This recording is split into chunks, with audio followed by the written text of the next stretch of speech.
নতুন শাড়ি পরছিলাম। প্লিট করতে একটু সমস্যা হচ্ছিল। ছেলেকে বললাম, একটু সাহায্য করো তো। উসে এসে শাড়ির প্লিট ধরল। মা, এভাবে প্লিট করতে হয়েছে বলে সুন্দর করে সাজিয়ে দিল। শাড়ি পেঁচানোর সময় আমার কোমরে হাত পড়ল তার। মা, তোমার কোমর এত চিকন কেন? সে অবাক হয়ে জিজ্ঞেস করল। আমি হাসলাম। চিকন আবার কি? এত বয়স হয়ে গেল। না মা, সত্যিই খুব সরু বলে আমার কোমর 2 হাতে ধরল। দেখো, আমার 2 হাতেই চলে এসেছে খু। আমি অস্বস্তি বোধ করলাম। হাত সরাও। কিন্তু সে আরও জোরে ধরল। মা, তোমার এই সুন্দর কোমর দেখে আমার মাথা ঘুরে যায় বলতে বলতে আমার কোমরে মুখ লাগিয়ে দিল। আমি চমকে উঠলাম।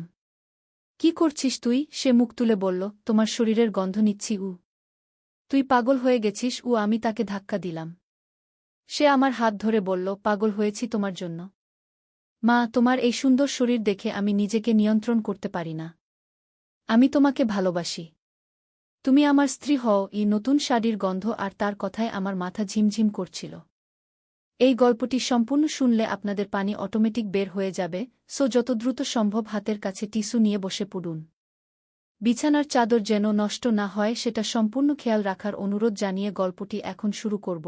তার আগে সর্বশেষ অনুরোধ, দয়া করে এমন পানি বের করার গল্প নিয়মিত শুনতে আমাদের চ্যানেলটি সকলেই সাবস্ক্রাইব করুন। ধন্যবাদ। হ্যালো বন্ধুরা, আমার নাম প্রিয়াঙ্কা চক্রবর্তী। আমার বয়স 39 বছর। আমার স্বামীর নাম সুজিত চক্রবর্তী, বয়স 52 বছর। আমাদের 2 সন্তান, তনয় আর রিয়া। তনয় 21 বছর বয়সী, ভার্সিটিতে পড়ে। রিয়া 14 বছর বয়সী, স্কুলে যায়। সেদিনের ঘটনাটা মনে পড়লে এখনও গায়ে কাটা দেয়া। তনয় আমার শাড়ি পরতে সাহায্য করছিল। হঠাৎ করেই আমার শরীরে অদ্ভুত একটা অনুভূতি হল। মাথা ঘুরতে লাগল। চোখে অন্ধকার দেখতে লাগলাম। মা, তোমার কি হচ্ছে? তনয় আমাকে ধরে ফেল। আমি তার কাঁধে মাথা রেখে দিলাম। আস্তে আস্তে চেতনা ফিরে এলো। কিছু না, একটু মাথা ঘুরেছিল। আমি বললাম। তনয় চিন্তিত হয়ে বলল, মা, তুমি ইদানিং খুব দুর্বল হয়ে গেছ। ডাক্তার দেখাও। আসলে গত কয়েক সপ্তাহ ধরেই আমি খুব অদ্ভুত অনুভব করছিলাম। মাঝে মাঝেই মাথা ঘুরে যাচ্ছিল। খাবারে অরুচি। রাতে ঠিকমতো ঘুম হচ্ছিল না। কিন্তু এসব নিয়ে পরিবারের কাউকে কিছু বলিনি। সুজিত অফিস থেকে ফিরে এসে আমার অবস্থা দেখে বলল, প্রিয়াঙ্কা, তোমাকে খুব অসুস্থ লাগছে। কাল সকালেই ডাক্তারের কাছে নিয়ে যাব। পরদিন সকালে ডাক্তার আরিফ সাহেবের চেম্বারে গেলাম। তিনি আমার কয়েকটা পরীক্ষা করলেন। রক্ত পরীক্ষার রিপোর্ট দেখে তার মুখের ভাব বদলে গেল। মিসেস চক্রবর্তী, আপনার রক্তে একটা অদ্ভুত কেমিক্যাল পাওয়া গেছে। এটা প্রাকৃতিকভাবে শরীরে তৈরি হয় না। যে ডাক্তার গম্ভীর হয়ে বললেন। মানে? আমি ভয় পেয়ে গেলাম। মানে হল কেউ আপনাকে ইচ্ছাকৃতভাবে এই কেমিক্যাল দিয়েছে? এটা এক ধরনের স্লো পয়জন। আমার মাথায় বজ্রপাত হল। কে আমাকে বিষ দিতে পারে? কেন? বাড়ি ফিরে সুজিতকে সব বললাম। সে খুবই চিন্তিত হয়ে পড়ল। কে এমন কাজ করতে পারে? আমাদের সাথে কার শত্রুতা? সে রাতে আমার ঘুম হল না। বারবার মনে হচ্ছিল কেউ যেন আমাদের উপর নজর রাখছে।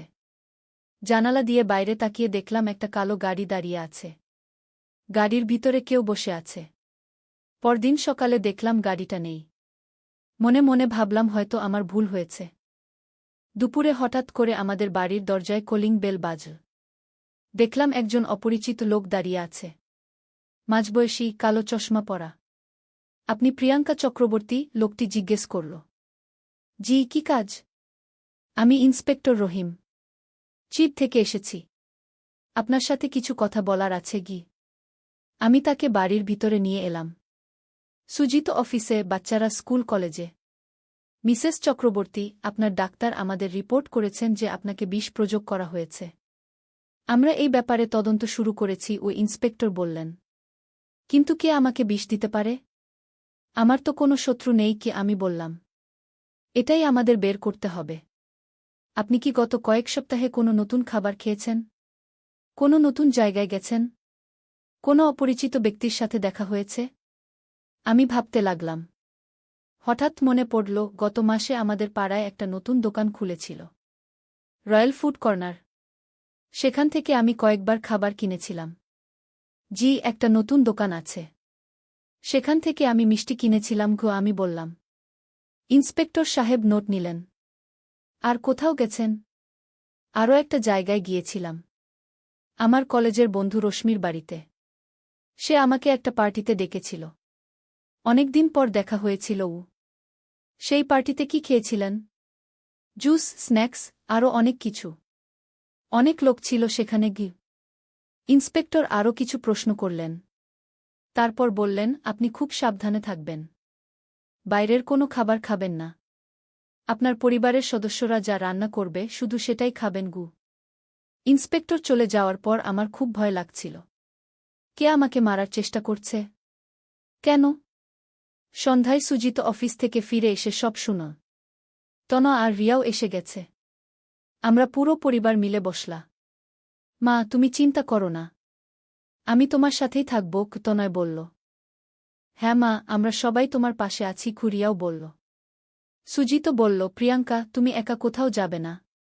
আমি অফিসে বলে কয়েকদিন লিভ নেব। রাতে খেতে বসে হঠাৎ করে বাইরে থেকে কোনো একটা আওয়াজ এলো। মনে হলো কেউ যেন আমাদের জানালায় পাথর ছুঁড়েছে। তনয় উঠে জানালার পাশে গিয়ে পর্দা সরিয়ে বাইরে তাকাল। কেউ নেই। হয়তো কোনো বিড়াল হবে। কিন্তু আমার মন খারাপ হয়ে গেল। মনে হচ্ছিল কেউ আমাদের উপর নজরদারি করছে। পরদিন সকালে ইন্সপেক্টর রহিম আবার এলেন। সাথে আরও দুজন পুলিশ। মিসেস চক্রবর্তী, আমরা সেই দোকানটা চেক করেছি। Royal food corner. দোকানের মালিক গতকাল রাতেই পালিয়ে গেছে। দোকান বন্ধ করে দিয়ে আমার বুক ধড়ফড় করতে লাগল। মানে হলো আমাদের সন্দেহ সত্যি। সেই দোকান থেকেই আপনাকে বিষাক্ত খাবার দেয়া হয়েছে। কিন্তু কে এর পিছনে আছে সেটা এখনও জানতে পারিনি। আমার বন্ধু রশ্মির ব্যাপারে কি জানতে পেরেছেন? আমি জিজ্ঞেস করলাম। রশ্মি দেবীর বাড়িতেও গিয়েছিলাম। তিনি বলেছেন সেই পার্টিতে আপনি শুধু জুস খেয়েছিলেন। সেই জুস সবাই খেয়েছিল। অন্য কেউ অসুস্থ হয়নি। ইন্সপেক্টর আরও বললেন, তবে একটা গুরুত্বপূর্ণ তথ্য পেয়েছি। সেই পার্টিতে একজন লোক ছিল যে আপনাকে বিশেষভাবে লক্ষ্য করছিল। রশ্মি দেবী বলেছেন লোকটি আপনার সম্পর্কে অনেক প্রশ্ন করেছিল। আপনার বাড়ির ঠিকানা, পরিবার, সবার নাম জানতে চেয়েছিল। কে সেই লোক? সুজিত জিজ্ঞেস করল। রশ্মি দেবী বলেছেন লোকটির নাম করিম আহমেদ। তার ব্যবসা আছে রিয়েল এস্টেটে। তবে আমরা যখন তার ঠিকানায় গিয়েছি দেখেছি সেটা একটা ভুয়া ঠিকানা। এই কথা শুনে আমার আরও ভয় লাগল। মানে কেউ একজন পরিকল্পনা করে আমার ক্ষতি করার চেষ্টা করছে? হ্যাঁ, এটা পরিষ্কার। কিন্তু কেন? আপনার কোনো সম্পত্তি বিবাদ আছে? কোনো পুরনো শত্রুতা? আমি আর সুজিত দুজনেই মাথা নাড়লাম।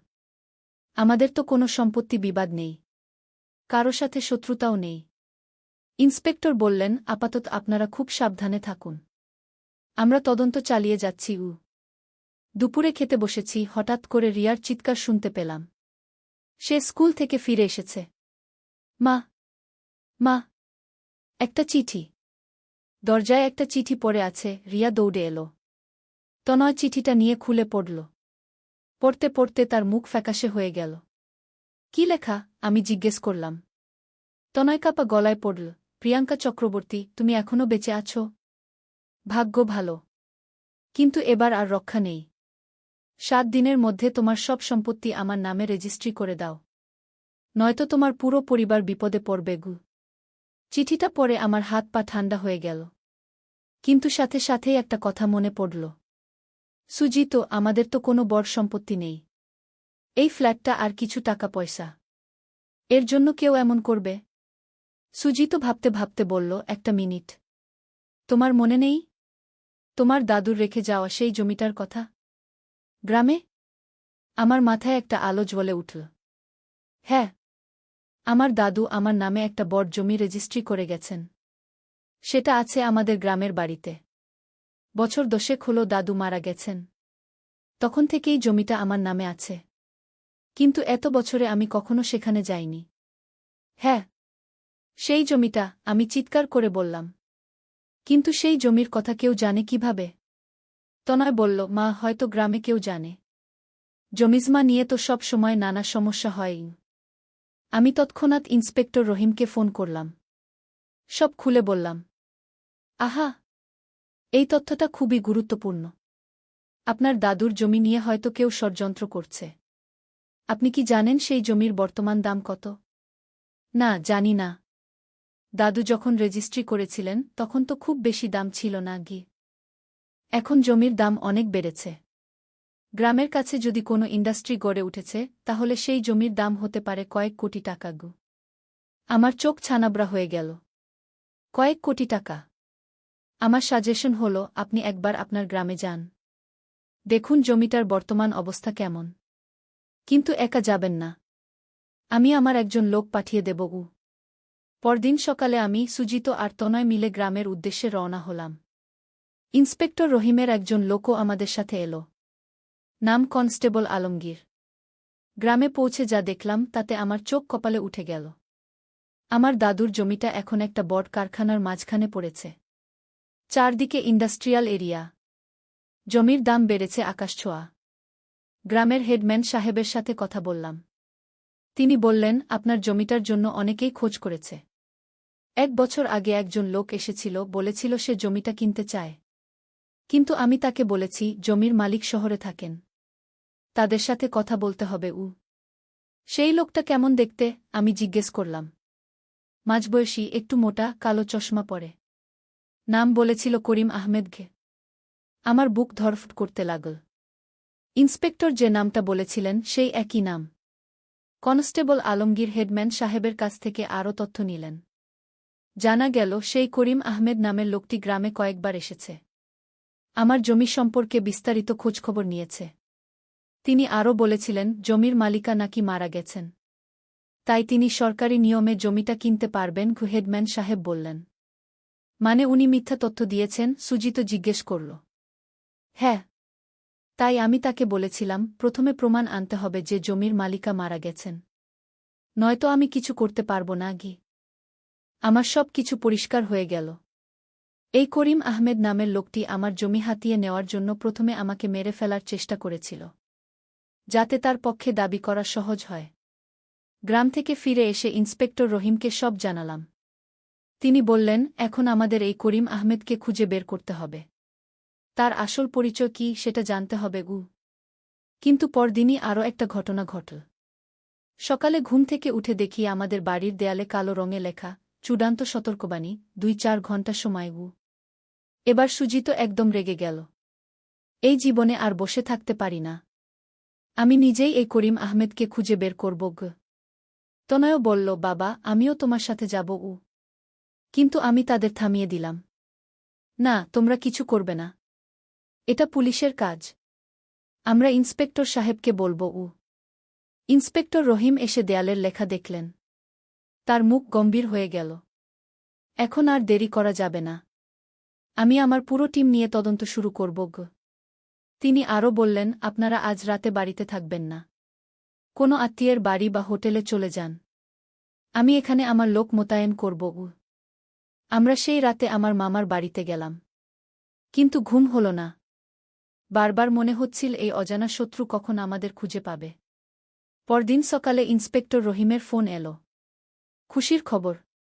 আমরা করিম আহমেদকে গ্রেফতার করেছি। সত্যি? আমি খুশিতে চিৎকার করে উঠলাম। হ্যাঁ। আসলে তার আসল নাম করিম আহমেদ নয়। তার নাম সোহেল খান। এর আগেও জমিজমা দখলের কেসে তার বিরুদ্ধে মামলা ছিল। এবার সে আপনার জমি দখলের জন্য এই পরিকল্পনা করেছিল। আমরা পুলিশ স্টেশনে গেলাম। সোহেল খানকে দেখলাম। একজন সাধারণ মাঝবয়সী লোক। কিন্তু তার চোখে খুব চালাক ভাব। ইন্সপেক্টর রহিম বললেন, সে স্বীকার করেছে। প্রথমে সে রয়্যাল ফুড কর্নার দোকান খুলেছিল। সেখানে বিষমিশ্রিত মিষ্টি দিয়ে আপনাকে ধীরে ধীরে মারার চেষ্টা করেছিল, যাতে মনে হয় প্রাকৃতিক মৃত্যু। তারপর সে একটা ভুয়া পরিচয় নিয়ে আপনার বন্ধুর পার্টিতে গিয়েছিল। সেখানে আপনার সম্পর্কে তথ্য সংগ্রহ করেছিল। সোহেল খান কুটিল হেসে বলল, আপনার সেই জমির দাম এখন 5 কোটি টাকা। আমি যদি সেটা দখল করতে পারতাম তাহলে একটা নিরীহ মানুষকে মেরে ফেলতে? সুজিত রাগে বলল। ব্যবসা মানে ব্যবসা। এতে আবেগের কোনো জায়গা নেই কি? সোহেল খান নির্লিপ্ত ভঙ্গিতে বলল। ইন্সপেক্টর রহিম বললেন, এর সাথে আরও 3 জন লোক জড়িত। তারাও গ্রেফতার হয়েছে। একজন ছিল দোকানের সেলসম্যান, একজন ছিল তথ্য সংগ্রহকারী, আর একজন ছিল গ্রামের দালাল। আমি জিজ্ঞেস করলাম, কিন্তু তারা আমার জমির কথা জানল কিভাবে? গ্রামের রেকর্ড অফিসে তাদের একটা লোক ছিল। সেই সূত্রে তারা জানতে পেরেছিল যে আপনার নামে একটা বড় জমি আছে। তারপর তারা আপনার ঠিকানা বের করে পুরো পরিকল্পনা সাজিয়েছিল। সোহেল খানের বিচার হল। তার 12 বছরের জেল হয়েছে। বাকি সহযোগীদেরও বিভিন্ন মেয়াদে জেল হয়েছে। কিন্তু এই ঘটনার পর আমি একটা গুরুত্বপূর্ণ সিদ্ধান্ত নিলাম। আমার দাদুর জমিটা বিক্রি করে দেওয়ার সিদ্ধান্ত নিলাম। কেন প্রিয়াঙ্কা? এত বড় সম্পত্তি? সুজিত বলল। দেখো, এই জমির জন্য একবার আমাদের প্রাণ সংশ হয়েছে। আবার যে কেউ এমন কিছু করবে না, তার গ্যারান্টি কি? আর আমাদের এত টাকার দরকারও নেই। তনয় বলল, মা, তুমি ঠিক বলেছ।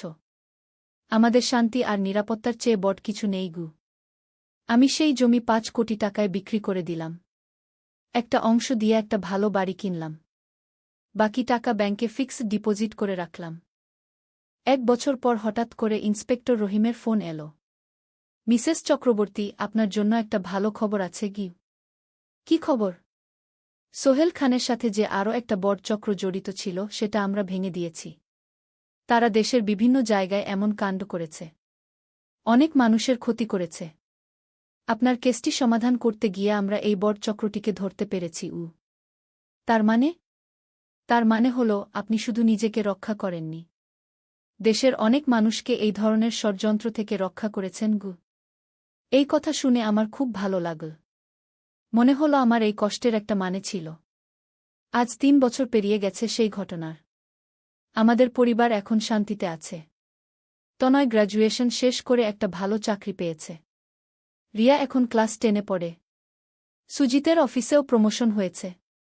কিন্তু সবচেয়ে বড় কথা হল, আমরা বুঝতে পেরেছি যে অর্থের চেয়ে পারিবারিক শান্তি ও নিরাপত্তা অনেক বেশি গুরুত্বপূর্ণ। যে জমির জন্য কেউ আমাদের প্রাণ নাশের চেষ্টা করেছিল, সেই জমি না থাকলেও আমরা খুব সুখে আছি। আর সবচেয়ে গুরুত্বপূর্ণ বিষয় হল, আমাদের পরিবারের বন্ধন আরও মজবুত হয়েছে। সেই সংকটের সময় আমরা একসাথে লড়াই করেছি, একে অন্যের পাশে দাঁড়িয়েছি। তনয় যেদিন আমার শাড়ি পরতে সাহায্য করেছিল, সেদিন থেকেই এই রহস্যের সূত্রপাত। কিন্তু সেদিন আমি জানতাম না যে এর পিছনে এত বড় একটা ষড়যন্ত্র লুকিয়ে আছে। এখন যখন কোনো নতুন শাড়ি পরি, তনয় এসে সাহায্য করে। কিন্তু এখন আর কোনো ভয় নেই, কোনো রহস্য নেই।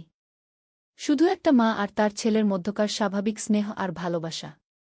আমার এই গল্পের মূল শিক্ষা হল, জীবনে হঠাৎ করে যে কোনো সমস্যা আসতে পারে। কিন্তু পরিবারের সবাই মিলে লড়াই করলে যে কোনো সমস্যার সমাধান সম্ভব। আর অর্থসম্পদের চেয়ে শান্তি ও নিরাপত্তা অনেক বেশি মূল্যবান। যে করিম আহমেদ বা সোহেল খান আমাদের প্রাণ নাশের চেষ্টা করেছিল, সে এখন জেলে। ন্যায় বিচার হয়েছে। কিন্তু আমি তার প্রতি কোনো রাগ রাখিনি। কারণ রাগ রাখলে নিজের মনটাই খারাপ হয়ে যায়। এই ঘটনার পর থেকে আমি আরও সতর্ক হয়েছি। বাইরের খাবার খাওয়ার ব্যাপারে সাবধান। অপরিচিত মানুষদের সাথে কথা বলার সময় সতর্ক। তনয় এখন একটা সফটওয়্যার কোম্পানিতে কাজ করে। সে বলে, মা, তোমার এই সাহসী গল্প আমার জীবনের অনুপ্রেরণা। রিয়াও বড় হয়ে পুলিশ হতে চায়। সে বলে, মা, আমি ইন্সপেক্টর রহিম আঙ্কলের মতো অন্যায়ের বিরুদ্ধে লড়াই করব। আমার গল্প এখানেই শেষ। একটা সাধারণ পারিবারিক মুহূর্ত থেকে শুরু হয়ে কিভাবে একটা বড় রহস্যের সমাধান হল, এই ছিল আমার জীবনের সবচেয়ে রোমাঞ্চকর অভিজ্ঞতা। আজও মাঝে মাঝে মনে হয়, জীবনটা কত অদ্ভুত। একটা শাড়ি পরানোর সময় ছেলের একটা সহজ প্রশ্ন থেকে শুরু হয়ে এমন একটা বড় ঘটনার জন্ম হয়েছিল। কিন্তু সেই সব দিন এখন অতীত। আমরা এখন নতুন জীবনে এগিয়ে চলেছি, নতুন স্বপ্ন, নতুন পরিকল্পনা নিয়ে। তনয় আর রিয়া দুজনেই এখন আমার গর্ব। তারা সেই কঠিন সময়ে আমার পাশে থেকে শক্তি দিয়েছিল। সুজিতও অসাধারণ সাপোর্ট দিয়েছিল। আমার এই অভিজ্ঞতা থেকে সবার জন্য একটা বার্তা, যে কোনো অপ্রত্যাশিত পরিস্থিতিতে ধৈর্য হারাবেন না। সঠিক মানুষের সাহায্য নিন। পরিবারের সবাই মিলে মোকাবিলা করুন। এবং সবচেয়ে বড় কথা, আইনের সাহায্য নিতে দ্বিধা করবেন না। এই গল্পের মাধ্যমে আমি সবাইকে জানাতে চেয়েছি, জীবনে যতই বড় বিপদ আসুক, সাহস আর একতা দিয়ে সব কিছু মোকাবিলা করা সম্ভব। আর সবশেষে বলব, পরিবার ছাড়া জীবনে আর কিছুই গুরুত্বপূর্ণ নয়। যে সম্পত্তির জন্য কেউ আমাদের ক্ষতি করতে চেয়েছিল সেই সম্পত্তি আমি হাসিমুখে ছেড়ে দিয়েছি। কিন্তু আমার পরিবারকে রক্ষা করার জন্য আমি যেকোনো কিছু করতে প্রস্তুত। এই ছিল আমার প্রিয়াঙ্কা চক্রবর্তীর রহস্যময় পারিবারিক অ্যাডভেঞ্চারের সত্য কাহিনী। আশা করি এই গল্প আপনাদের ভালো লেগেছে এবং জীবনের কোনো কাজে আসবে। একদিন আলী সাহেব সোহেলের অফিসে এলেন। সোহেল তাকে দেখে অবাক হয়ে গেল। স্যার, আপনি এখানে? হ্যাঁ সোহেল, তোমার অফিস একবার দেখতে চাইলাম। খুব সুন্দর হয়েছে গু। আলী সাহেব পুরো অফিস ঘুরে দেখলেন, কর্মচারীদের সাথে কথা বললেন। তারপর সোহেলের রুমে এসে বসলেন। সোহেল, তুমি অনেক দূর এসেছ। মনে আছে 7 বছর আগে তুমি যখন আমার অফিসে প্রথম এসেছিলে চা বানানোর কাজ করতে? হ্যাঁ স্যার, সব মনে আছে ইউ। আমি গর্বিত যে আমি তোমাকে একটা সুযোগ দিয়েছিলাম, আর তুমি সেই সুযোগকে কাজে লাগিয়েছ। জানো সফলতার মূল সূত্র কি? কি স্যার? কঠোর পরিশ্রম, সততা আর হাল না ছাড়া। তোমার মধ্যে এই 3টা গুণই আছে গু। সোহেল চোখে জল নিয়ে বলল, আপনি না থাকলে আজ আমি এখানে পৌঁছাতে পারতাম না স্যার। না সোহেল, আমি শুধু একটা দরজা খুলে দিয়েছিলাম। ভেতরে ঢুকে পথ তৈরি করেছ তুমি নিজে গু। আলী সাহেব চলে যাওয়ার আগে বললেন, আমার একটা বড় প্রজেক্ট আছে, একটা 20 ফ্লোর বিজনেস টাওয়ার। আমি চাই তুমি এই প্রজেক্টে আমার সাথে পার্টনার হও। 50-50। রাজি? সোহেল অবাক হয়ে গেল। এত বড় প্রজেক্ট? স্যার, আমার কি যথেষ্ট সামর্থ্য আছে? আছে, আমি বিশ্বাস করি। সোহেল রাজি হয়ে গেল। এটা তার জীবনের সবচেয়ে বড় প্রজেক্ট হবে। 50 অধ্যায়, বড় চ্যালেঞ্জ। 20 ফ্লোর বিজনেস টাওয়ারের কাজ শুরু হল। এটা সোহেলের জীবনের সবচেয়ে বড় চ্যালেঞ্জ। প্রজেক্টের বাজেট প্রায় 10 করোড় টাকা। সোহেলকে 5 করোড় টাকা ইনভেস্ট করতে হবে। সোহেল তার সব সঞ্চয়ে, ব্যাংক লোন আর কিছু ইনভেস্টর থেকে টাকা জোগাড় করল। এটা একটা বিশাল ঝুঁকি। যদি প্রজেক্ট ব্যর্থ হয়, সব শেষ। মিনা চিন্তিত ছিল।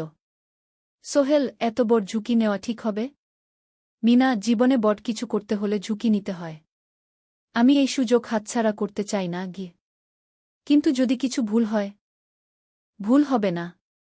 আমি আলী সাহেবের সাথে আছি, উনি আমাকে গাইড করবেন। প্রজেক্ট শুরু হল। প্রথম 6 মাস সব ভালোই চলছিল। কাজ সময়মতো হচ্ছে, বাজেট ঠিক আছে। কিন্তু 7 মাসের মাথায় একটা বড় সমস্যা দেখা দিল।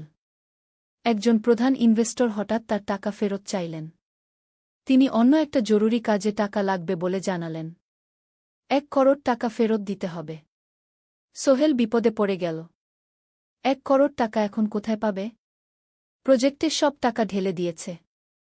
সে আলী সাহেবের সাথে কথা বলল। আলী সাহেব বললেন, চিন্তা করো না, আমি ব্যবস্থা করছি। কিন্তু আলী সাহেবও বড় একটা প্রজেক্টে আটকে আছেন। তার হাতে লিকুইড ক্যাশ নেই। সোহেল অন্য ব্যাংক থেকে লোন নেওয়ার চেষ্টা করল। কিন্তু ব্যাংক বলল, ইতিমধ্যে তার অনেক লোন আছে, নতুন লোন দিতে পারবে না। সোহেল রাতে ঘুমাতে পারছিল না, খাওয়া দাওয়া বন্ধ করে দিয়েছিল। মিনা তাকে দেখে খুব চিন্তিত হয়ে গেল। সোহেল, প্লিজ নিজেকে এভাবে শেষ করে ফেলো না। কোনো একটা রাস্তা বের হবেই কি। কিন্তু সোহেল কোনো রাস্তা দেখতে পাচ্ছিল না। ইনভেস্টর 15 দিন সময় দিয়েছে। 15 দিনের মধ্যে টাকা ফেরত না দিলে তিনি আইনি ব্যবস্থা নেবেন। 10 দিন কেটে গেল। সোহেল কোনো সমাধান খুঁজে পেল না। সে প্রায় হাল ছেড়ে দিয়েছিল। 11 দিনের দিন একটা অপ্রত্যাশিত ঘটনা ঘটল। জাহিদ ভাই, সোহেলের পুরনো সহকর্মী, তার অফিসে এলেন। জাহিদ ভাই এখন একটা রিয়েল এস্টেট কোম্পানিতে সিনিয়র ম্যানেজার। সোহেল, আমি তোমার সমস্যার কথা শুনেছি গু। হ্যাঁ ভাই, আমি বিপদে পড়েছি। আমি তোমাকে সাহায্য করতে চাই। আমার কিছু সঞ্চয় আছে, 5 লাখ টাকা। তুমি নাও। সোহেল চোখে জল নিয়ে বলল, ভাই আমি কিছু বলার দরকার নেই। তুমি আমাকে অনেক কিছু শিখিয়েছ।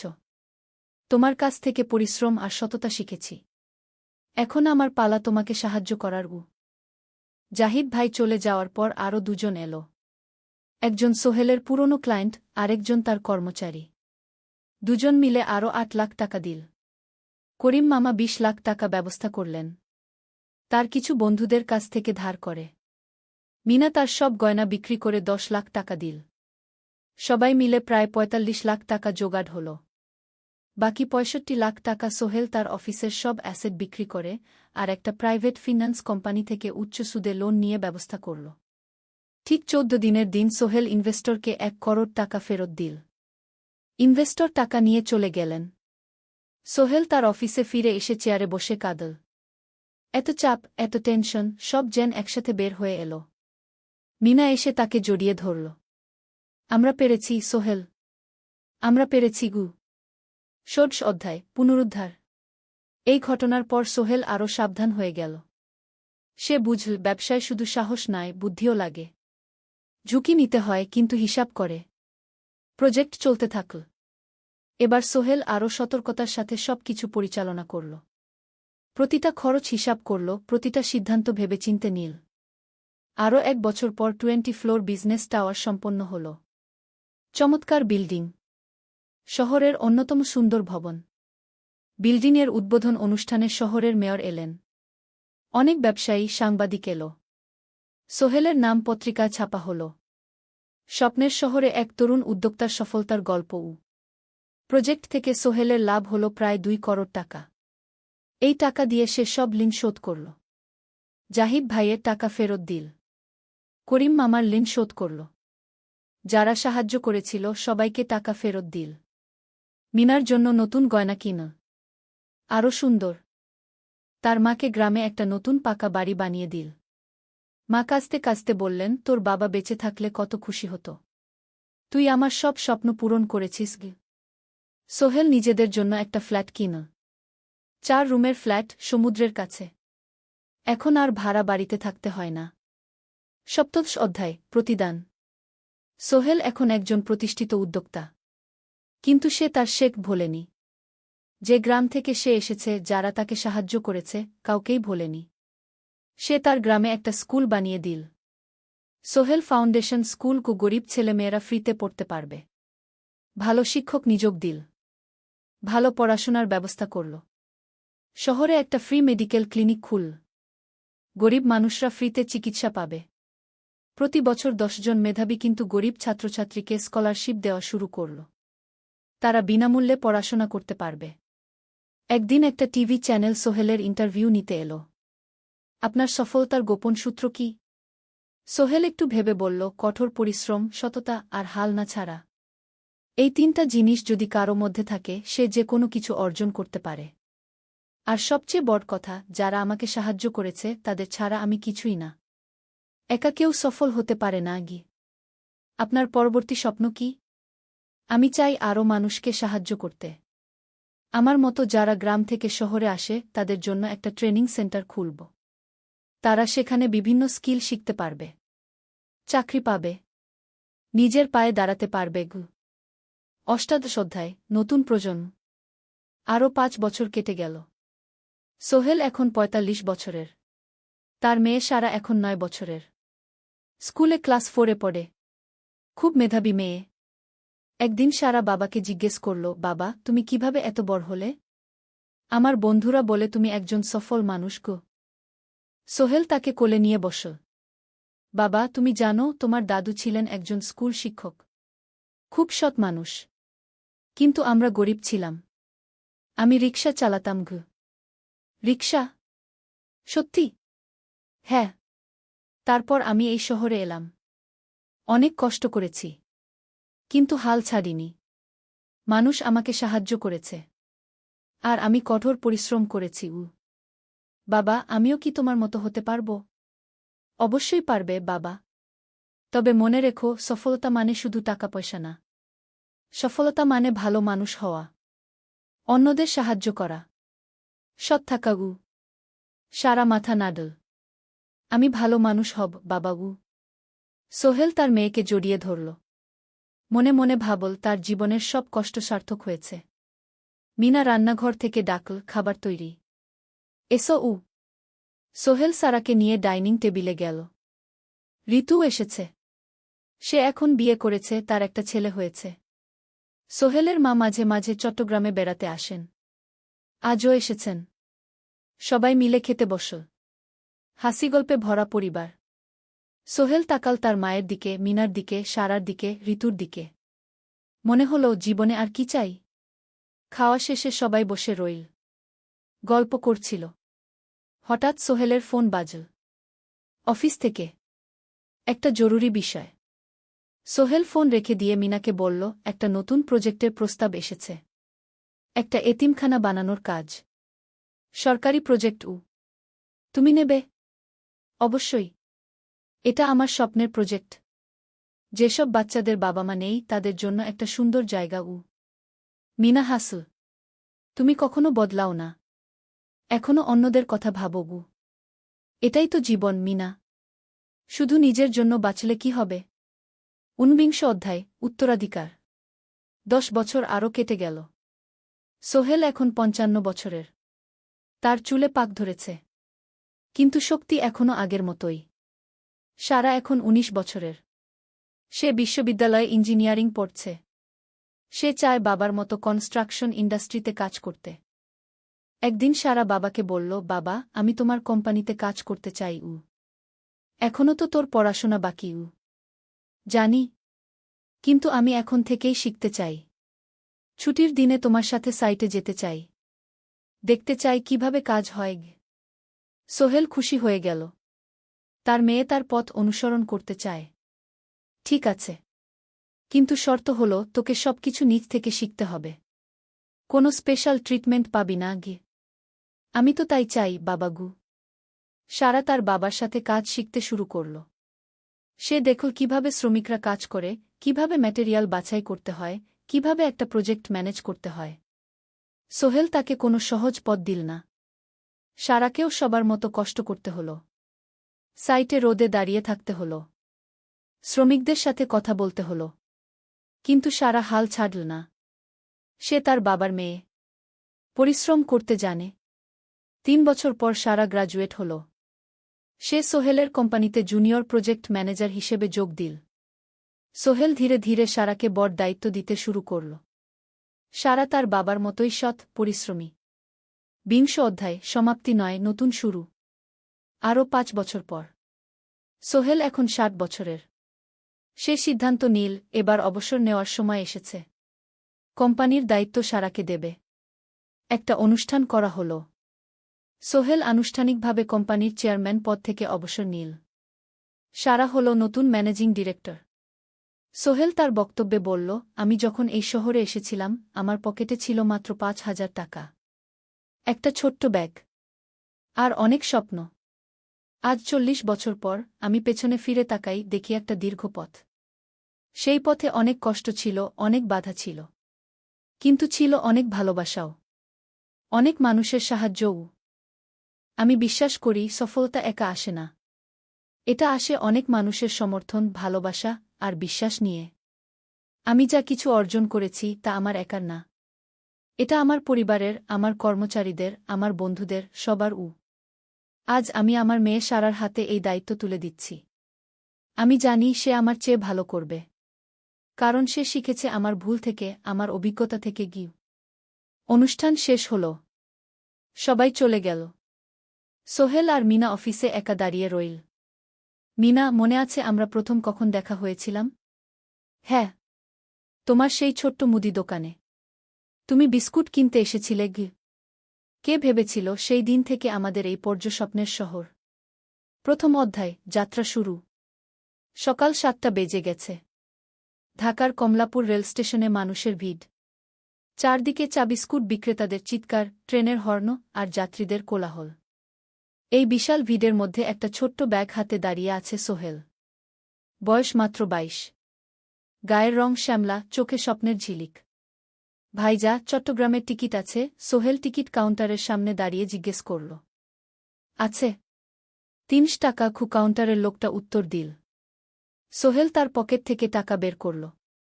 মোট 5,000 টাকা। এই টাকা সে জমিয়েছে গত 3 বছরে রিকশা চালিয়ে।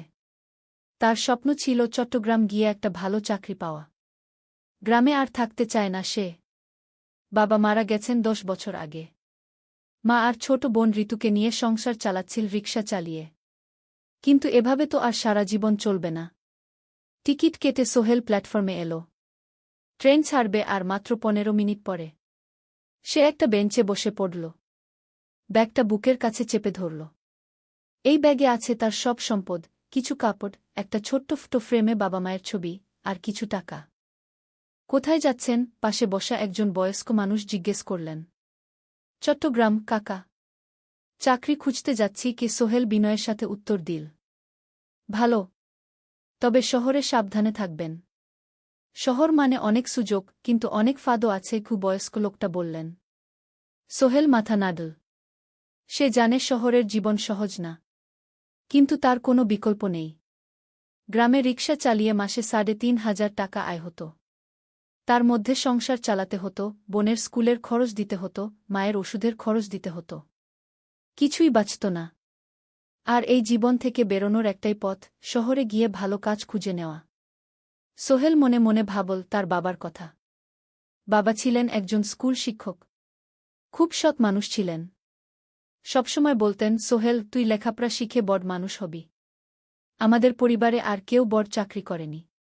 তুই করবি। কিন্তু বাবা যখন মারা গেলেন তখন সোহেল মাত্র এসএসসি পরীক্ষা দিয়েছে। ফলাফল ভালো হয়েছিল, জিপিএ অর্ধচতু। কিন্তু বাবার মৃত্যুর পর আর পড়া হল না। পরিবারের দায়িত্ব নিতে হল। ট্রেন ছাড়ল। সোহেল জানালার পাশে বসে বাইরে তাকাল। ধানক্ষেত, নদী, ছোট ছোট গ্রাম, সব পেছনে ফেলে ট্রেন এগিয়ে চল। সোহেলের মনে হল সে যেন তার পুরনো জীবনটাকেও পেছনে ফেলে আসছে। ট্রেনে একজন হকার এসে চা বিক্রি করছিল। সোহেল একটা চা কিনল। 10 টাকা। চা খেতে খেতে সে ভাবছিল, চট্টগ্রাম পৌঁছে কি হবে? করিম মামা তাকে সাহায্য করবেন তো? চাকরি পাওয়া যাবে তো? করিম মামা আসলে সোহেলের খুব দূর সম্পর্কের মামা। সোহেলের দাদির বোনের ছেলে। অনেক বছর আগে গ্রাম ছেড়ে চট্টগ্রামে চলে গিয়েছিলেন। সেখানে একটা কনস্ট্রাকশন কোম্পানিতে কাজ করেন। বছরে একবার দুবার গ্রামে আসতেন। গত বছর যখন এসেছিলেন তখন সোহেলের মাকে বলেছিলেন, সোহেলকে চট্টগ্রাম পাঠান। আমি একটা কাজের ব্যবস্থা করে দেব। সেই কথাতেই ভরসা করে সোহেল আজ এই যাত্রা। দ্বিতীয় অধ্যায়, নতুন শহর। চট্টগ্রাম পৌঁছাতে প্রায় 6 ঘণ্টা লেগে গেল। দুপুর 1টা বাজে। সোহেল স্টেশন থেকে বের হয়ে শহরের রাস্তায় দাঁড়াল। কি বিশাল শহর! এত গাড়ি, এত মানুষ। চারদিকে উঁচু উঁচু বিল্ডিং, দোকানপাট, মানুষের ভিড়। সোহেল কিছুক্ষণ দাঁড়িয়ে থাকল, সব কিছু দেখতে দেখতে। তার মনে হচ্ছিল সে যেন অন্য কোনো পৃথিবীতে এসে পড়েছে। তার পকেটে একটা ছোট্ট কাগজ আছে। সেখানে লেখা একটা ঠিকানা, করিম মিয়া, বাড়ি নং 23, রোড নং 5, আগ্রাবাদ, চট্টগ্রামকে। সোহেল একটা রিকশা ডাকল।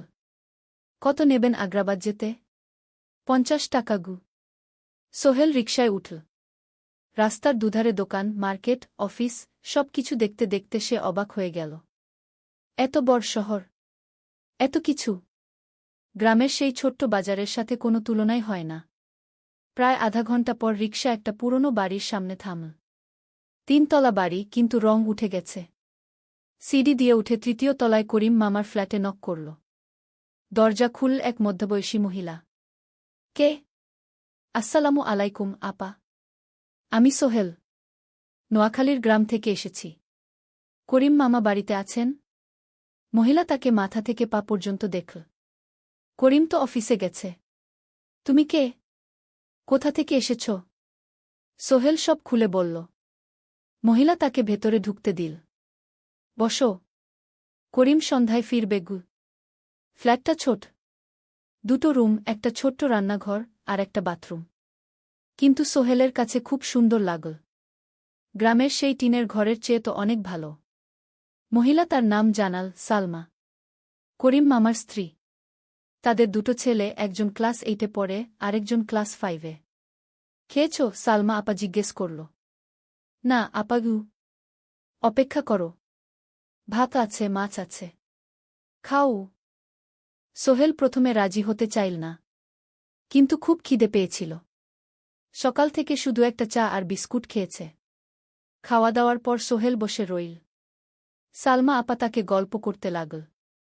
তোমার মা কেমন আছেন? তোমার বোন? ভালো আছে আপা। মার একটু গেটে বাত আছে। ওষুধ খাচ্ছেন? বোন স্কুলে পড়ে তুমি কি করতে চাও এখানে? চাকরি খুঁজছি, আপা। যে কোনো কাজ করব। বাসায় মা আর বোনকে টাকা পাঠাতে হবে। সালমা আপা মাথা নাড়ল। করিম তোমার জন্য কিছু একটা করবে। সে ভালো মানুষ। সারাদিন অপেক্ষা করু সোহেল। সন্ধ্যা 6টায় করিম মামা ফিরলেন। 50-এর কাছাকাছি বয়স, কালো রঙের প্যান্ট শার্ট পরা, হাতে একটা ব্যাগ। আরে সোহেল, কবে এলি? করিম মামা খুশি হয়ে বললেন। আজ সকালে মামা। করিম মামা তাকে জড়িয়ে ধরলেন। অনেকদিন পর দেখলাম। কেমন আছিস? ভালো আছি মামা। ভালো করেছিস এসে। এখানে অনেক সুযোগ আছে। তোর জন্য একটা কাজের ব্যবস্থা করে দেব।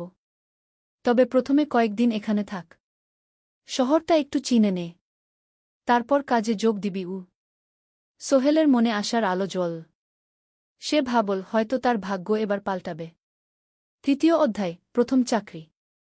1 সপ্তাহ পরে করিম মামা সোহেলকে তার কোম্পানিতে নিয়ে গেলেন। কোম্পানির নাম আলামিন কনস্ট্রাকশন। অফিসটা শহরের কেন্দ্রে 5 তলা একটা বিল্ডিংয়ের দোতলায়। মালিক আলী সাহেব। 50-এর কাছাকাছি বয়স, মোটা চেহারা, চোখে সোনার ফ্রেমের চশমা। বড়লোক মানুষ, কিন্তু খুব কড়া। এই ছেলেটাকে কি কাজে লাগাবেন? আলী সাহেব করিম মামাকে জিজ্ঞেস করলেন। স্যার, ও আমার আত্মীয়। গ্রাম থেকে এসেছে। খুব পরিশ্রমী।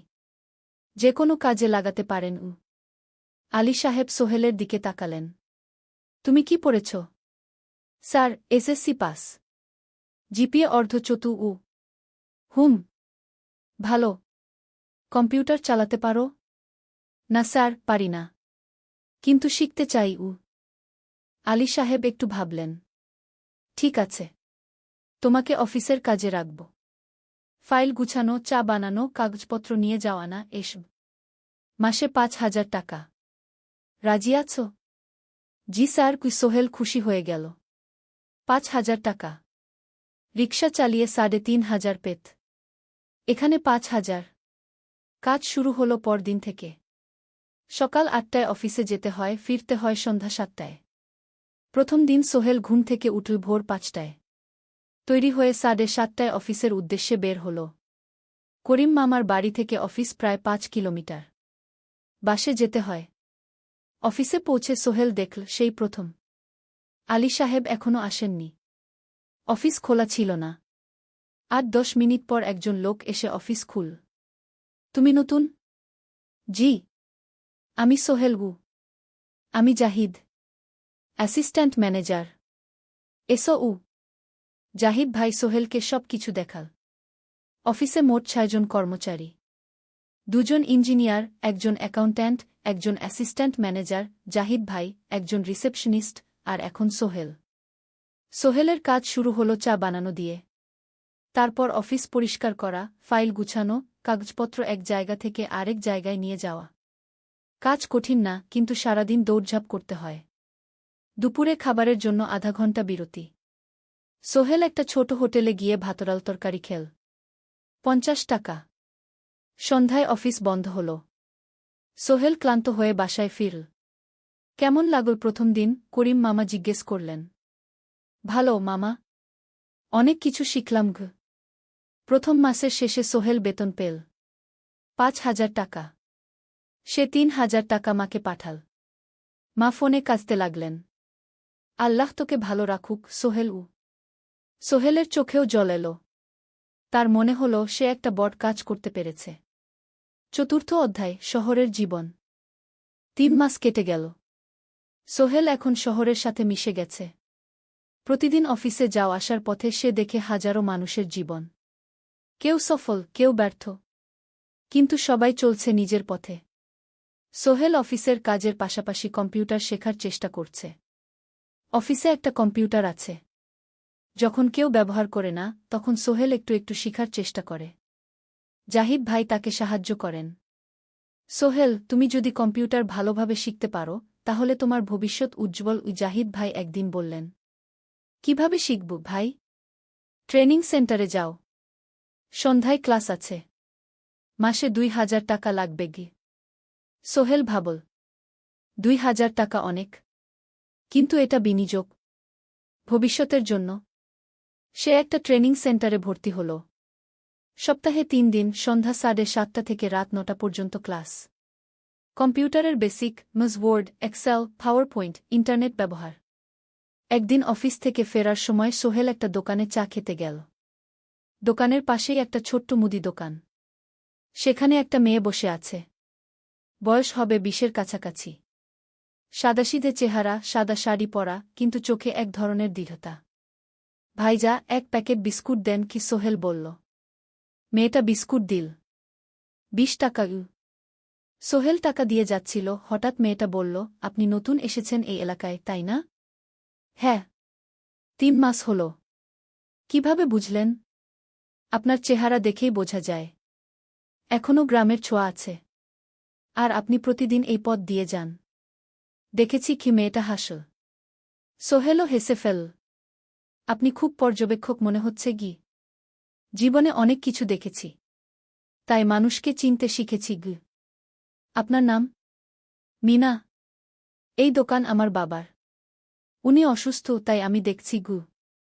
সেদিন থেকে সোহেল প্রায়ই সেই দোকানে যেতে শুরু করল। মিনার সাথে গল্প করত। ধীরে ধীরে তাদের মধ্যে একটা বন্ধুত্ব তৈরি হল। মিনাও তার জীবনের গল্প বলল। মিনার মা মারা গেছেন যখন সে মাত্র 7 বছরের। বাবা আব্দুল হামিদ একা হাতে মিনাকে বড় করেছেন। মুদি দোকান দিয়ে সংসার চালান। মিনা কলেজে পড়ে, অনার্স 2nd ইয়ার। সকালে কলেজে যায়, দুপুরে ফিরে এসে দোকান সামলায়। বাবার হার্টের সমস্যা আছে, তাই ভারী কাজ করতে পারেন না। তোমার স্বপ্ন কি? একদিন সোহেল জিজ্ঞেস করল। গ্র্যাজুয়েশন শেষ করে একটা ভালো চাকরি করব। তারপর বাবাকে ভালো চিকিৎসা করাব। তুমি? আমিও চাকরি করে পরিবারকে ভালোভাবে দেখভাল করতে চাই। মা আর বোনকে নিয়ে শহরে আনব একদিন গু। দুজনেই নিজেদের স্বপ্নের কথা বলতে গিয়ে বুঝল তাদের স্বপ্ন অনেকটা একই রকম। 5ম অধ্যায়, বিপদ। 6 মাস কেটে গেল। সোহেল এখন আলী সাহেবের খুব প্রিয় কর্মচারী। সে শুধু চা বিস্কুট দেওয়ার কাজই করে না, এখন কম্পিউটারেও কিছু কাজ শিখেছে। ছোটখাটো টাইপিং, ডেটা এন্ট্রি এসব করতে পারে। আলী সাহেব খুশি হয়ে তার বেতন বাড়িয়ে 8,000 টাকা করে দিয়েছেন। একদিন রাতে সোহেল অফিস থেকে ফিরছিল। সেদিন একটু দেরি হয়ে গেছে। রাত প্রায় 9টা। সাধারণত সোহেল সন্ধ্যা 7:30টায় ফিরে। কিন্তু সেদিন অফিসে একটা জরুরি কাজ ছিল। বাস থেকে নেমে সোহেল বাড়ির দিকে হাঁটছিল। হঠাৎ একটা অন্ধকার গলিতে 3 জন লোক তাকে ঘিরে ধরল। তাদের চেহারা দেখেই বোঝা যাচ্ছিল ভালো উদ্দেশ্য নিয়ে আসেনি। টাকা দে তাড়াতাড়ি, একজন বলল। তার হাতে একটা ছুরি। সোহেল ভয় পেয়ে গেল। ভাই, আমার কাছে খুব কম টাকা আছে গি। যা আছে দে। তাড়াতাড়ি করো। সোহেল কাঁপতে কাঁপতে তার পকেট থেকে 5 টাকা বের করে দিল। এই টাকা দিয়ে সে বাজার করবে ভেবেছিল। কিন্তু ছিনতাইকারীরা সন্তুষ্ট হল না। শুধু 5 টাকা? তোর ব্যাগে কি আছে? তারা সোহেলের ব্যাগ কেড়ে নিল। ব্যাগে ছিল তার মোবাইল, কম্পিউটার ট্রেনিং সেন্টারের সার্টিফিকেট আর কিছু গুরুত্বপূর্ণ কাগজপত্র। না ভাই, ব্যাগটা ফেরত দেন। ওতে আমার জরুরি জিনিস আছে। মোবাইল নিয়ে নেন, কিন্তু ব্যাগটা দেন গু। কিন্তু ওরা শুনল না। একজন সোহেলকে জোরে ধাক্কা দিল। সোহেল পড়ে গেল। মাথা রাস্তার কংক্রিটে ধাক্কা লেগে গেল। রক্ত বের হল। 3 জন দৌড়ে পালিয়ে গেল। কিছুক্ষণ সোহেল অজ্ঞান হয়ে পড়ে রইল। তারপর ধীরে ধীরে জ্ঞান ফিরল। মাথায় প্রচণ্ড ব্যথা। সে উঠে দাঁড়ানোর চেষ্টা করল, কিন্তু মাথা ঘুরছিল। কোনোমতে একটা দেয়াল ধরে দাঁড়াল। একজন পথচারী তাকে দেখে থামল। কি হয়েছে ভাই? ছিনতাই হয়েছে গি। এসো, আমি তোমাকে হাসপাতালে নিয়ে যাই। কিন্তু সোহেল রাজি হল না। না, ঠিক আছি। বাড়ি যেতে পারব। সে কোনোমতে করিম মামার বাড়িতে পৌঁছাল। দরজা খুলেই সালমা আপা চিৎকার করে উঠলেন। ও আল্লাহ! কি হয়েছে? করিম মামা দৌড়ে এলেন। সোহেলকে ভেতরে নিয়ে গেলেন। তার মাথায় জল ঢেলে রক্ত পরিষ্কার করলেন। ক্ষতটা বেশ গভীর। হাসপাতালে যেতে হবে কি? করিম মামা বললেন। তারা একটা অটোরিকশা নিয়ে নিকটস্থ হাসপাতালে গেলেন। ডাক্তার সোহেলের মাথায় 3টা সেলাই দিলেন। বলল 1 সপ্তাহ বিশ্রাম নিতে হবে। কোনো ভারী কাজ করা যাবে না। হাসপাতাল থেকে ফিরে সোহেল শুয়ে রইল। তার মনে হচ্ছিল সবকিছু শেষ হয়ে গেছে। মোবাইল চলে গেছে, গুরুত্বপূর্ণ কাগজপত্র চলে গেছে। এখন 1 সপ্তাহ অফিস করতে পারবে না। পরদিন সকালে করিম মামা আলী সাহেবকে ফোন করে সব জানালেন। আলী সাহেব বললেন, ঠিক আছে, সোহেল ভালো হয়ে এলে আসবে, চিন্তার কিছু নেই গি। মিনা যখন এই খবর শুনল, সে সন্ধ্যায় সোহেলকে দেখতে এলো করিম মামার বাড়িতে। সাথে এনেছিল কিছু ফল। কি হয়েছিল? মিনা চিন্তিত গলায় জিজ্ঞেস করল। সোহেল সব বলল। মিনা রেগে গেল। এই শহরে এখন অনেক অপরাধ বেড়ে গেছে। পুলিশ কিছু করে না। তুমি পুলিশে রিপোর্ট করেছ? না। লাভ নেই। তবুও করা উচিত। তোমার মোবাইলটা হয়তো খুঁজে পাওয়া যাবে গি। করিম মামা সোহেলকে নিয়ে পুলিশ স্টেশনে গেলেন। জেনারেল ডায়েরি করলেন। কিন্তু পুলিশ খুব একটা আশা দিল না। দেখি কিছু করা যায় কিনা গু। সোহেল বুঝল মোবাইল আর ফিরবে না। সেই 1 সপ্তাহ সোহেলের জীবনের সবচেয়ে কঠিন সময় ছিল। সে শুধু শারীরিকভাবেই ক্ষতিগ্রস্ত হয়নি, মানসিকভাবেও ভেঙে পড়েছিল। প্রতিরাতে দুঃস্বপ্ন দেখত। সেই 3জন ছিনতাইকারীর মুখ ভুলতে পারছিল না। মিনা প্রায় প্রতিদিন আসত। তাকে সাহস দিত। তুমি হাল ছেড়ো না সোহেল। জীবনে এরকম খারাপ সময় আসে। কিন্তু এটা কাটিয়ে ওঠাই হলো আসল বীরত্ব। সোহেলের মা গ্রাম থেকে ফোন করতেন। করিম মামার মোবাইল থেকে। তুই ভালো আছিস তো? সোহেল মাকে সব সত্যি বলেনি। শুধু বলেছে, হ্যাঁ মা, ভালো আছি। একটু জ্বর হয়েছিল। এখন ভালো। 1 সপ্তাহ পর সোহেল আবার অফিসে গেল। আলী সাহেব তাকে দেখে খুশি হলেন। কেমন আছো? ভালো আছি স্যার। ঠিক আছে। তবে প্রথম কয়েকদিন হালকা কাজ করবে গু। সোহেল আবার কাজে মন দিল। কিন্তু একটা জিনিস তাকে খুব কষ্ট দিচ্ছিল, তার মোবাইল নেই। মায়ের সাথে কথা বলতে পারছে না নিয়মিত। করিম মামার মোবাইল চাইতে সংকোচ লাগে। একদিন জাহিদ ভাই তাকে ডাকলেন। সোহেল, আমার একটা পুরনো মোবাইল আছে। তুমি ব্যবহার করো? না ভাই, আমি নাও। আমার কাজে লাগছে না। তুমি রাখো গু। সোহেল কৃতজ্ঞতায় প্রায় কেঁদে ফেল। ধন্যবাদ ভাই। মোবাইল পেয়ে সোহেল প্রথমেই মাকে ফোন করল। মা খুব খুশি হলেন। এতদিন ফোন করিসনি কেন? মা, মোবাইলটা নষ্ট হয়ে গিয়েছিল। নতুন নিয়েছি। মায়ের গলায় স্বস্তি ফুটে উঠল। 6ষ্ঠ অধ্যায়, নতুন সুযোগ। আরও 3 মাস কেটে গেল। সোহেল পুরোপুরি সুস্থ হয়ে গেছে। তার জীবন আবার স্বাভাবিক হয়ে এসেছে। সে এখন কম্পিউটার ট্রেনিং শেষ করেছে। সার্টিফিকেট পেয়েছে। কিন্তু একটা ঘটনা তার জীবনে বড় পরিবর্তন নিয়ে এলো। একদিন সকালে আলী সাহেব তাকে ডাকলেন। সোহেল, বসো। সোহেল বসল। মনে একটু ভয় লাগছিল। আলী সাহেব কি তাকে বকবেন? সোহেল, তুমি তো এখন কম্পিউটার চালাতে পারো? জি স্যার, একটু একটু শিখেছি। ভালো। আমি তোমার কাজ দেখছি। তুমি খুব পরিশ্রমী। আর সৎ। আমাদের কোম্পানিতে এরকম মানুষের দরকার গু। সোহেল কিছু বুঝতে পারছিল না। আমি তোমাকে একটা সুযোগ দিতে চাই। আমাদের কোম্পানি একটা ট্রেনিং প্রোগ্রাম চালু করছে নতুন কর্মচারীদের জন্য। 6 মাসের কোর্স। কম্পিউটার অ্যাকাউন্টিং, ভবন নির্মাণের হিসাব নিকাশ, প্রজেক্ট ম্যানেজমেন্ট সব শিখবে। কোম্পানি সব খরচ দেবে। ট্রেনিংয়ের সময় তোমার বেতনও চলবে। রাজি আছো? সোহেল বিশ্বাস করতে পারছিল না। স্যার, সত্যি? আমাকে এত বড় সুযোগ দিচ্ছেন? হ্যাঁ। তুমি ভালো ছেলে, পরিশ্রমী। আমি তোমাকে এগিয়ে দিতে চাই। ভবিষ্যতে তুমি এই কোম্পানির একজন গুরুত্বপূর্ণ কর্মচারী হবে। সোহেল কৃতজ্ঞতায় প্রায় কেঁদে ফেল। ধন্যবাদ স্যার। আমি কঠোর পরিশ্রম করব। আমি জানি। সেদিন সন্ধ্যায় সোহেল মিনার দোকানে গেল। মিনাকে খবরটা দিল। মিনা খুব খুশি হল। তার চোখে জল এসে গেল। তুমি পারবে সোহেল। আমি জানি। সোহেল তার মা আর বোনকেও ফোন করে খবরটা দিল। মা কাঁদতে লাগলেন। তোর বাবা বেঁচে থাকলে কত খুশি হতো। ট্রেনিং শুরু হলো পরের মাস থেকে। প্রতিদিন সকালে ৩ ঘণ্টা ক্লাস, তারপর বাকি সময় অফিসের কাজ। ক্লাসে ৫ জন নতুন কর্মচারী। সবাই তরুণ, উৎসাহী। শিক্ষক ছিলেন একজন অভিজ্ঞ ইঞ্জিনিয়ার। নাম রহিম স্যার। তিনি খুব ভালোভাবে সব কিছু বুঝাতেন।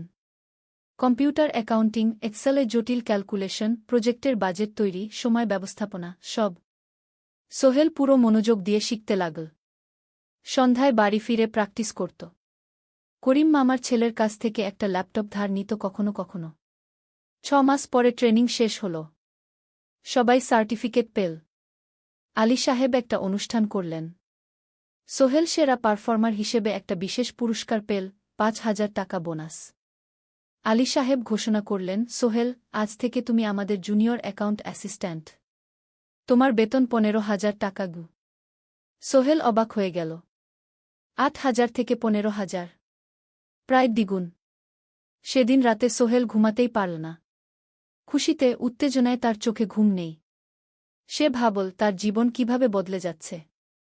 ২ বছর আগে যে রিকশা চালাত, আজ সে একটা নামকরা কোম্পানির অ্যাকাউন্ট অ্যাসিস্ট্যান্ট। ৭ম অধ্যায়, প্রেম ও প্রস্তাব। ১.৫ বছর হয়ে গেল সোহেলের চট্টগ্রাম আসার। সে এখন একজন সফল যুবক। তার মা গ্রামে খুব খুশি। প্রতি মাসে সোহেল ১০,০০০ টাকা পাঠায়। ছোট বোন ঋতু এখন কলেজে ভর্তি হয়েছে সোহেলের পাঠানো টাকায়। মায়ের চিকিৎসাও ভালোভাবে হচ্ছে। মিনার সাথে সোহেলের সম্পর্ক এখন আর শুধু বন্ধুত্ব নয়। দুজন দুজনকে ভালোবাসে। কিন্তু কেউ কাউকে সরাসরি বলার সাহস পায়নি। প্রতিদিন দেখা হয়, গল্প হয়, কিন্তু সেই একটা কথা বলা হয়ে ওঠে না। একদিন শুক্রবার ছুটির দিন। সোহেল মিনাকে বলল, আজ কি একটু ঘুরতে যাবে? কোথায়? পতেঙ্গা বিচ। তুমি কি কখনো গেছ? না।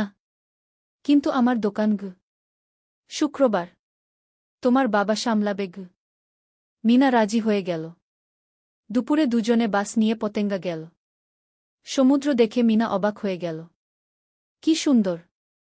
দুজনে বালিতে বসল। ঢেউয়ের শব্দ শুনতে শুনতে গল্প করছিল। হঠাৎ সোহেল বলল, মিনা, তোমার সাথে কিছু বলার ছিল। বলো। সোহেল একটা লম্বা শ্বাস নিল। তুমি জানো, আমি তোমাকে ভালোবাসি। মিনা হাসল। তার চোখ ভিজে গেল। জানি। আমিও তোমাকে ভালোবাসি, সোহেল গু।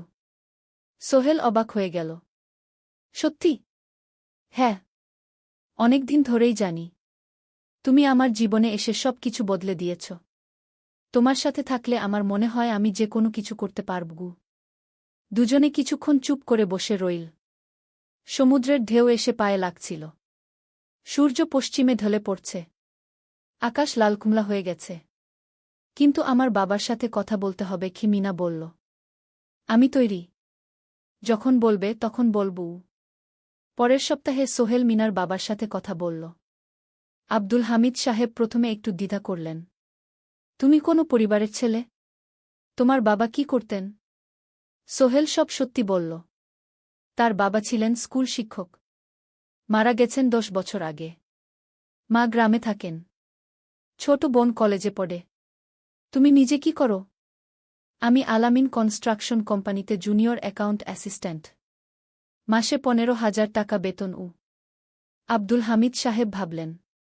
তারপর বললেন, দেখো, মিনা আমার একমাত্র সন্তান। তার মা নেই। আমি একা তাকে বড় করেছি। আমি চাই মিনা একজন ভালো ছেলের সাথে বিয়ে হোক। তুমি দেখতে ভালো ছেলে মনে হচ্ছে। কিন্তু আমাকে তোমার মায়ের সাথে দেখা করতে হবে। তোমার পরিবারকে জানতে হবে। জি আঙ্কেল। আমি ব্যবস্থা করছি। সোহেল খুশিতে আটখানা। সে সেদিন রাতেই তার মাকে ফোন করল। মাকে সব বলল। মা প্রথমে অবাক হলেন। তারপর খুশি হলেন। মিনা মেয়েটা কেমন? খুব ভালো, মা। তুমি দেখলে পছন্দ করবে। ঠিক আছে। আমি আর ঋতু আসছি চট্টগ্রাম। ২ সপ্তাহ পর সোহেলের মা আর বোন চট্টগ্রাম এল। সোহেল তাদের নিয়ে মিনার বাড়িতে গেল। ২ পরিবার একসাথে বসল। মিনার বাবা সোহেলের মাকে দেখে খুশি হলেন। সোহেলের মা সহজ সরল ভদ্রমহিলা। আপনার ছেলে খুব ভালো। মিনা তাকে পছন্দ করে। আমিও রাজি গো, আব্দুল হামিদ সাহেব বললেন। আমার সোহেল সৎ ছেলে। মিনাকে খুব ভালোবাসে। আমি জানি ও মিনাকে সুখে রাখবে কি। সোহেলের মা বললেন। বিয়ের তারিখ ঠিক হল 3 মাস পর। এই 3 মাসে সোহেল যথেষ্ট টাকা জমাবে। বিয়ে হবে সাদামাটা কিন্তু সুন্দর। 8ম অধ্যায়, নতুন পথ। 3 মাস কেটে গেল দ্রুত। সোহেল প্রতিদিন কঠোর পরিশ্রম করছিল। অফিসে তার কাজের প্রশংসা হচ্ছে। আলী সাহেব তাকে এখন ছোটখাটো প্রজেক্টের হিসাব দেখতে দিচ্ছেন। সোহেল তার সঞ্চিত টাকা দিয়ে বিয়ের আয়োজন করল। বিয়ে হল মিনার বাড়ির কাছের একটা কমিউনিটি সেন্টারে। খুব বেশি লোক আসেনি। 2 পরিবারের আত্মীয় স্বজন আর অফিসের কয়েকজন সহকর্মী। কিন্তু অনুষ্ঠান ছিল খুব সুন্দর। সোহেল যখন মিনাকে বিয়ের পোশাকে দেখল, তার মনে হল পৃথিবীর সবচেয়ে সুন্দর মেয়ে সে। লাল শাড়ি পরা, মুখে হালকা মেকআপ, কিন্তু তার স্বাভাবিক সৌন্দর্য ছিল আসল। বিয়ের পর সোহেল একটা ছোট্ট ফ্ল্যাট ভাড়া নিল। 2 রুমের ফ্ল্যাট, মাসে ভাড়া 5,000 টাকা। মিনা এখনও তার পড়াশোনা চালিয়ে যাচ্ছে। আরও 1 বছর বাকি গ্র্যাজুয়েশন শেষ হতে। সোহেলের মা আর বোন গ্রামে ফিরে গেল। মা বলে গেলেন, সোহেল, মিনাকে ভালো রাখিস। মেয়েরা অনেক ত্যাগ করে সংসার করতে গু। জানি মা গু। নতুন জীবন শুরু হল।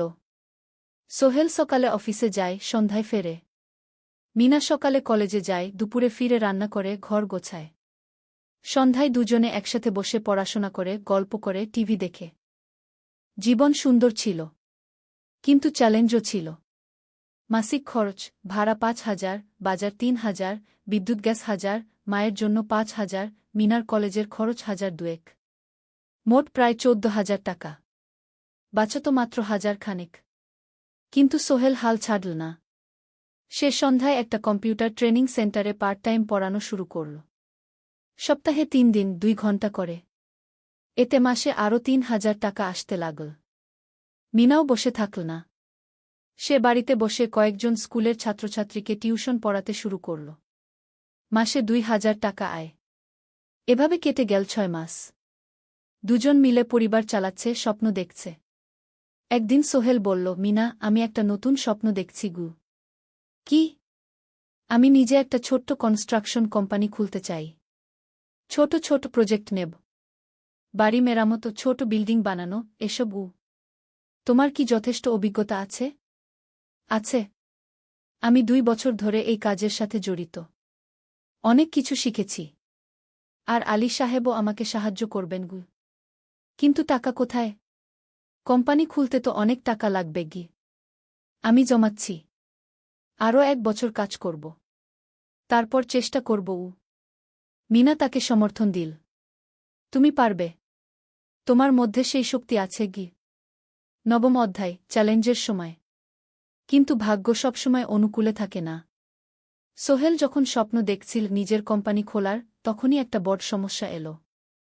আলী সাহেবের কোম্পানি একটা বড় প্রজেক্ট পেয়েছিল। একটা 10তলা বিল্ডিং বানানোর কাজ। কিন্তু প্রজেক্টের প্রধান ইনভেস্টর হঠাৎ পালিয়ে গেল। তিনি কোম্পানির কাছ থেকে প্রায় 50 লাখ টাকা নিয়ে গেছেন, কিন্তু কাজ শেষ হয়নি। কোম্পানি বড় ক্ষতির মুখে পড়ল। আলী সাহেব অনেক কর্মচারীকে ছাঁটাই করতে বাধ্য হলেন। প্রায় 10 জনকে চাকরি থেকে বাদ দিলেন। বাকিদের বেতন কমাতে হল।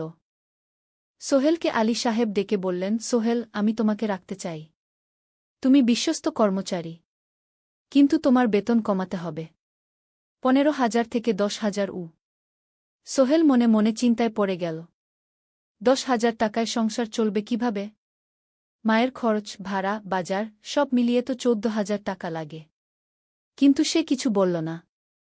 ঠিক আছে স্যার। বাড়ি ফিরে সোহেল মিনাকে সব বলল। মিনা চিন্তিত হয়ে গেল।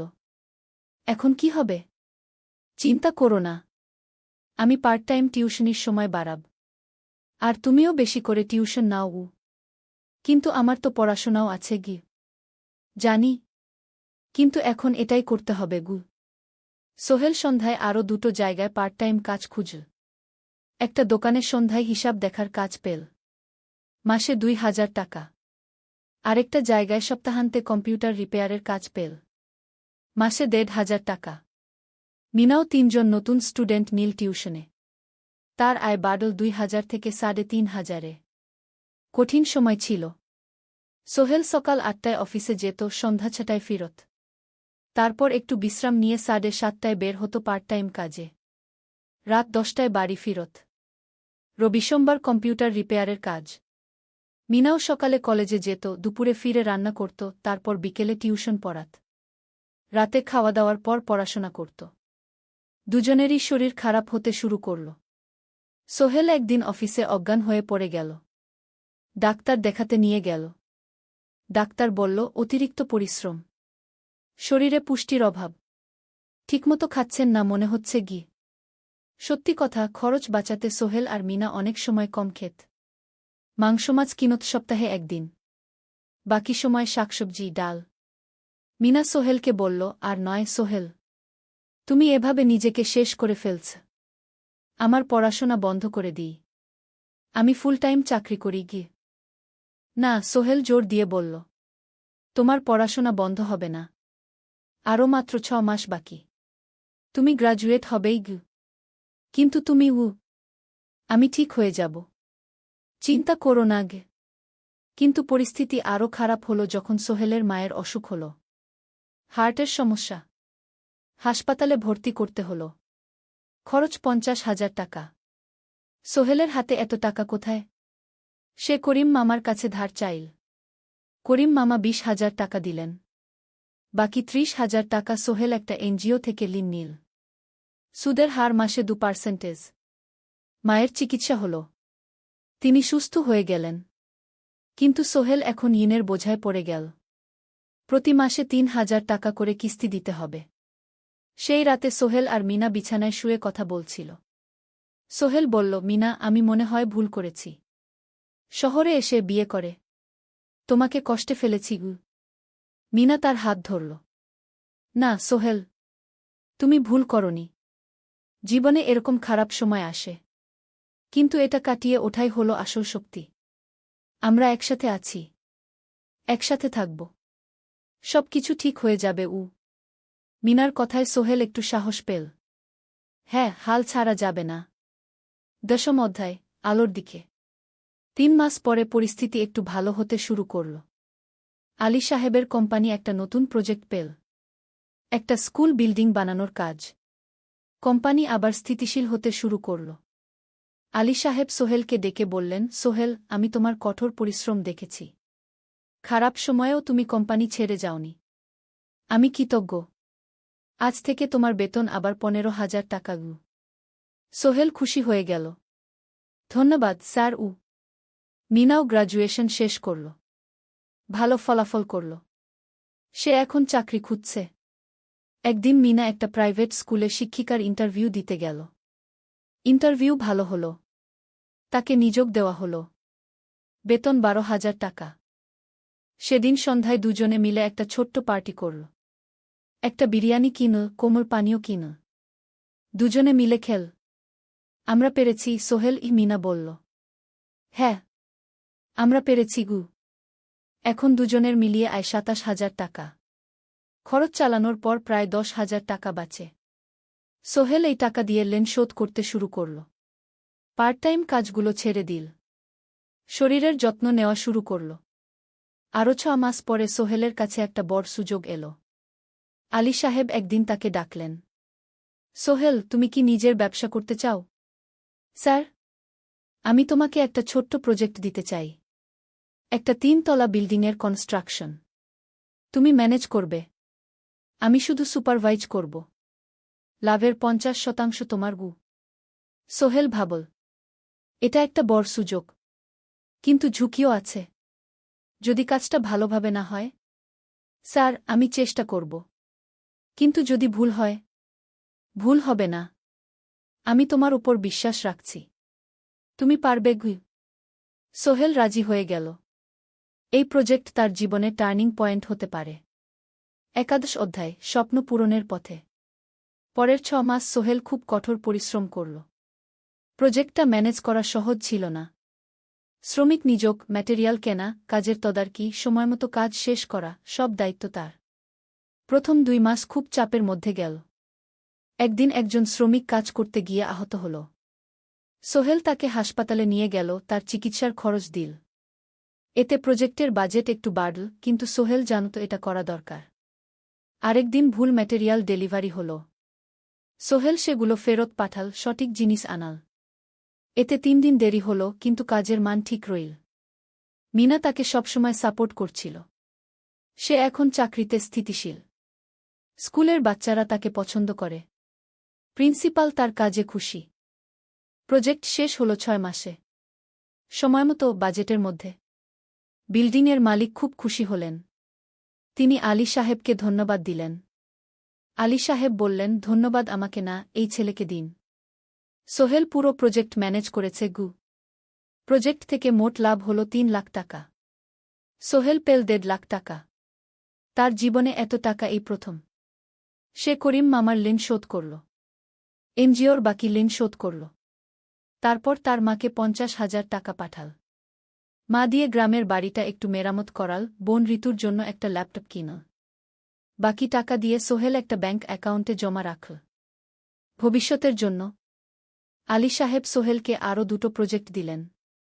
এবার একটু বড়। সোহেল আত্মবিশ্বাসের সাথে সেগুলোও শেষ করল। 2 বছর পরে সোহেল সিদ্ধান্ত নিল, এবার নিজের কোম্পানি খোলার সময় এসেছে। দ্বাদশ অধ্যায়, নতুন শুরু। সোহেল তার সব জমানো টাকা দিয়ে একটা ছোট্ট অফিস ভাড়া নিল। 2 রুমের অফিস। একটা রুমে কাজের জায়গা, আরেকটায় ছোট্ট মিটিং রুম। অফিসের সামনে একটা বোর্ড লাগাল, Sohel construction and development. Mina তাকে সাহায্য করছিল। সে অফিসের অ্যাকাউন্টস দেখত সন্ধ্যায় স্কুল থেকে ফিরে। 2জন মিলে একটা টিম। প্রথমে ছোট ছোট কাজ নিল। বাড়ি মেরামত, দোকান সংস্কার, ছোট বিল্ডিং কনস্ট্রাকশন। কাজের মান ভালো রাখার চেষ্টা করল। সময়মতো শেষ করল। দাম ন্যায্য রাখল। ধীরে ধীরে সোহেলের সুনাম ছড়িয়ে পড়ল। মানুষ তাকে বিশ্বাস করত। তার কাছে নতুন নতুন কাজ আসতে লাগল। প্রথম বছর খুব কষ্ট হল। কখনো লাভ হতো, কখনো লস। কিন্তু সোহেল থেমে থাকল না। সে শিখতে লাগল ব্যবসা কিভাবে চালাতে হয়। দ্বিতীয় বছরে পরিস্থিতি ভালো হল। সোহেল এখন 3 জন স্থায়ী কর্মচারী নিয়োগ দিল। একজন ইঞ্জিনিয়ার, একজন সুপারভাইজার, একজন অফিস সহায়ক। তৃতীয় বছরে একটা বড় প্রজেক্ট পেল। একটা স্কুল বিল্ডিং বানানোর কাজ। 5 তলা বিল্ডিং। সোহেল পুরো মনোযোগ দিয়ে কাজটা করল। শ্রমিকদের ভালো বেতন দিল, ভালো ম্যাটেরিয়াল ব্যবহার করল, সময়মতো কাজ শেষ করল। স্কুল কর্তৃপক্ষ খুব খুশি হল। তারা সোহেলের কাজের প্রশংসা করল। এই প্রজেক্ট থেকে সোহেল প্রায় 5 লাখ টাকা লাভ করল। এই টাকা দিয়ে সে আরও ভালো একটা অফিস নিল। আরও কর্মচারী নিয়োগ দিল। এখন তার কোম্পানিতে 10 জন স্থায়ী কর্মচারী। প্রজেক্ট অনুযায়ী আরও শ্রমিক নিয়োগ দেওয়া হয়। ত্রয়োদশ অধ্যায়, পরিবার। এদিকে সোহেল আর মিনার সংসারেও খুশির খবর এল। মিনা গর্ভবতী। 9 মাস পর তাদের একটা মেয়ে হল। নাম রাখল সারা। সারা যখন জন্মাল, সোহেলের মা আর বোন চট্টগ্রামে এল। মা 1 মাস থেকে গেলেন। মিনাকে সাহায্য করলেন। সোহেল এখন একটা বড় ফ্ল্যাট ভাড়া নিয়েছে। 3 রুমের ফ্ল্যাট। একটা রুমে সোহেল, মিনা, একটায় সারা, আরেকটায় অতিথি রুম। মায়ের জন্য সোহেল সিদ্ধান্ত নিল তাকে চট্টগ্রামে নিয়ে আসবে। গ্রামে একা থাকা ঠিক না। কিন্তু মা রাজি হলেন না। না বাবা, আমি গ্রামেই থাকব। এখানে আমার পরিচিত মানুষ আছে। তোর বোনকে নিয়ে যা। ও ঢাকায় পড়ছে, চট্টগ্রামে এনে ভালো কোথাও ভর্তি করিয়ে দেগি। সোহেল তাই করল। ঋতুকে চট্টগ্রাম বিশ্ববিদ্যালয়ে ভর্তি করিয়ে দিল। ঋতু এখন সোহেলের ফ্ল্যাটে থাকে, বিশ্ববিদ্যালয়ে পড়ে। সোহেলের মনে হল তার জীবন এখন পরিপূর্ণ। স্ত্রী, মেয়ে, বোন সবাই তার কাছে। ব্যবসা ভালো চলছে। মা গ্রামে সুখে আছেন। চতুর্দশ অধ্যায়, সফলতার শিখরে। 5 বছর কেটে গেল। সোহেল এখন একজন সফল উদ্যোক্তা। তার কোম্পানি কি সোহেল কনস্ট্রাকশন অ্যান্ড ডেভেলপমেন্ট এখন চট্টগ্রামে বেশ পরিচিত। প্রায় 30 জন কর্মচারী তার অধীনে কাজ করে। সোহেল এখন শুধু ছোট প্রজেক্ট করে না, বড় বড় প্রজেক্টও করে। একটা 8তলা বিজনেস কমপ্লেক্স বানানোর কাজ পেয়েছে। একটা হাসপাতাল বিল্ডিং বানাচ্ছে। মিনা এখনও স্কুলে পড়ায়। সে এখন ভাইস প্রিন্সিপাল। সাথে সোহেলের কোম্পানির অ্যাকাউন্টস ম্যানেজার। 2জন মিলে ব্যবসা চালা। সারা এখন 4 বছরের। স্কুলে ভর্তি হয়েছে। খুব চালাক মেয়ে। ঋতু বিশ্ববিদ্যালয় থেকে গ্রাজুয়েট হয়ে একটা ব্যাংকে চাকরি পেয়েছে। একদিন আলী সাহেব